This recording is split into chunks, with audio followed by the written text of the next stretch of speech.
Welcome back to The Future Fix, everybody. I am Mark, and with me, as always, my favorite co-host, the ever-curious Jenny. And I'm Jenny. Mark, you sent me some notes for today's episode, and honestly, my brain is buzzing. You mentioned something about a computer that, and I quote, runs on asterisk noise? Is this a new genre of avant-garde electronic music, or are we still talking tech here? Oh, we are definitely talking tech, and it's even wilder than avant-garde music. Today, we're diving into something called probabilistic computing, or P computing. And when I say runs on noise, I mean it uses thermal fluctuations to do its work. Okay, wait. Hold up. My entire life, I've been taught that noise is the enemy of computing. You want to get rid of it? Shield your circuits, keep everything pristine and perfectly controlled. Are you telling me these engineers are just embracing the chaos? Exactly. It's a fundamental flip in how we think about computation. Instead of fighting tiny, random electrical fluctuations, these probabilistic computers harness them. They use something called P bits, probabilistic bits, which aren't your traditional zeros or ones, but rather analog components that fluctuate between states based on probability. So it's not like classical binary computing, but it's also not quantum computing, right? Because quantum bits, qubits, deal with superposition and entanglement. P-bits are still in the classical realm, but just embracing randomness? You got it. Unlike qubits, P-bits operate at room temperature, no cryogenic cooling needed. That's a huge deal. They are analog devices that basically use noise as a feature, not a bug, to solve problems. And this brings us to one of the most eye-popping claims I've seen in a while. Oh, I think I know which one you're talking about. The energy efficiency claim? Mark, when I saw that number, I had to read it 3 times. 100 million times better energy efficiency than NVIDIA GPUs. Is that realistic, or just lab hype? It sounds like hype, I know, but Purdue University, and now UCSB, specifically Dr. Karim Kamsari's team, have been developing prototypes that show this kind of energy efficiency. They're not doing general-purpose computing yet, but for specific tasks, especially optimization problems, their P-bit hardware is incredibly efficient. Okay, optimization problems. Help our listeners connect the dots here. What kinds of problems are we talking about that benefit so much from this noisy approach? Great question. Think about things like pharmaceutical molecule docking simulations, trying to find the perfect fit for a drug molecule, or real-time supply chain logistics, like rerouting an entire shipping fleet instantly when a port closes, or optimizing traffic flow in a large city. These are combinatorial optimization problems, inherently complex, where finding the time's best solution is incredibly hard, but finding a very good time solution quickly is golden. So instead of a classical computer trying every single combination, which would take ages or use too much power, the P computer kind of guesses intelligently, leveraging that randomness? Precisely. They've shown their prototypes can solve factorization problems, something even classical computers struggle with as numbers get larger.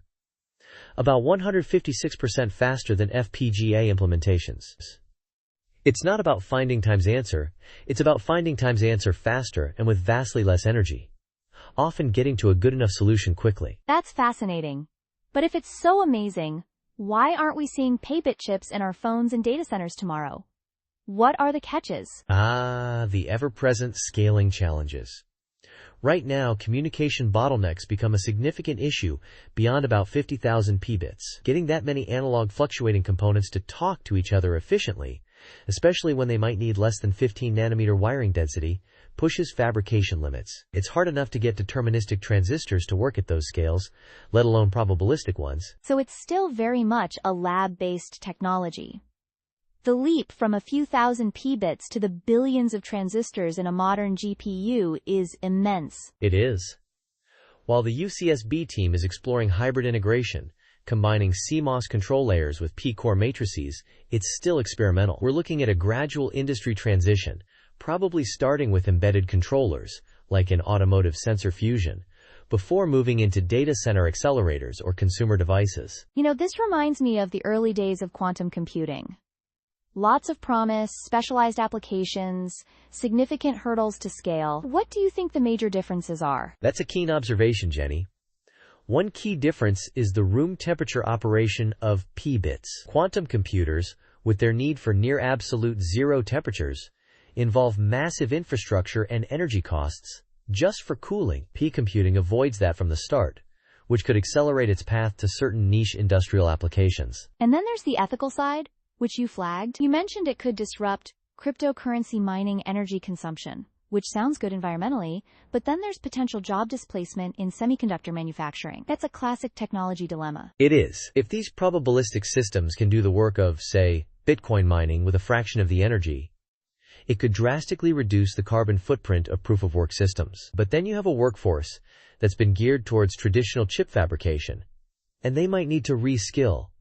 It's a balance of priorities. And also, is that 100 million times more efficient claim really true across the board? Some critics suggest it's based on very specific benchmarks and might not hold up for more general computing tasks. That's a fair point.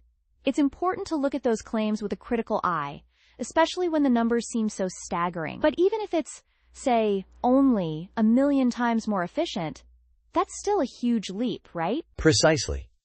It shows the fundamental shift in approach. It won't replace everything, but for certain problems, its efficiency gains are undeniable. The question is how broadly applicable those problems are, and how quickly they can leap from lab benches to commercial products. And what about the bias risks in algorithmic randomness? That sounds a bit spooky. If you're building a system that relies on physical noise, how do you even ensure fairness? It's a valid concern, and it's a new frontier in AI ethics. If algorithms are leveraging genuine physical randomness, ensuring that randomness isn't biased in a way that could lead to unfair outcomes, especially in AI decision-making, becomes crucial. How do you audit something that's inherently random for fairness? It adds a new layer of complexity to AI ethics and calls for new theoretical frameworks and monitoring tools. So it's not just about the tech, but the societal impact of embracing unpredictability. So, Mark, final thoughts on P-computing. Is it a true next frontier or just an interesting niche player? I think it's both a niche player and a foundational disruption. For parallel processing, especially in AI, this could be meaningful for sustainable computing. It's not going to replace your CPU for running spreadsheets, but for tackling complex optimization problems, it's a huge step forward. We're talking orders of magnitude efficiency gains, operating at room temperature. That's a different paradigm that could change specific industries and our approach to tough computational problems. Well, 100 million times more efficient. That's a number that's going to stick with me. It's certainly a development to watch closely. Thanks for breaking down this mind-bending tech, Mark. My pleasure, Jenny. It's what I live for. And thank you all for tuning in to The Future Fix. We'll catch you next time.